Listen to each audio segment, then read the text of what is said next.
আসসালামু আলাইকুম সবাইকে। আজকে আমি তোমাদের জন্য একটা ইজি হিজাব টিউটোরিয়াল নিয়ে চলে আসলাম।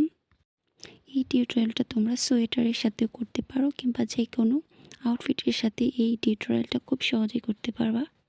তো চলো আমরা টিউটোরিয়াল চলে যাই। তো আমি ফার্স্টে এখানে হিজাবটাকে একটা পার্ট ছোট আর একটা পার্ট বড় করে পরে নিয়েছি।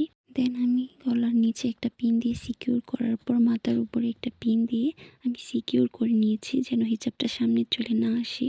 দেন আমি বড় পার্টটাকে জাস্ট এটা গড়িয়ে উপর দিকে এনে এক সাইডে একটা পিন আপ করে দিয়েছি। দেন যে এক্সট্রা অংশটা ছিল সেটাকে সামনের দিকে নিয়ে আসবো। তারপর এক্সট্রা অংশটার একটা সাইডে ধরে কোণার সাইডটাতে ধরে একটা পাটি ভাবে ভাঁজ করে দেন এখান থেকে এইভাবে ধরে জাস্ট মাথার এক সাইডে এনে এইভাবে করে এখানে এনে একটা পিন আপ করে এটাকে টাইট করে রাখবো, এটা ছুটে না যায় বা এটা ছুটে সামনের দিকে বা অন্য কোনো সাইডে চলে না যায়।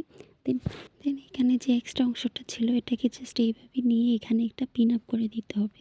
তারপর তোমাদের পছন্দ মতো হিজাব পিন বা বুজ ইউজ করে দুই সাইডে ভালো করে সিকিউর করে নিতে পারো।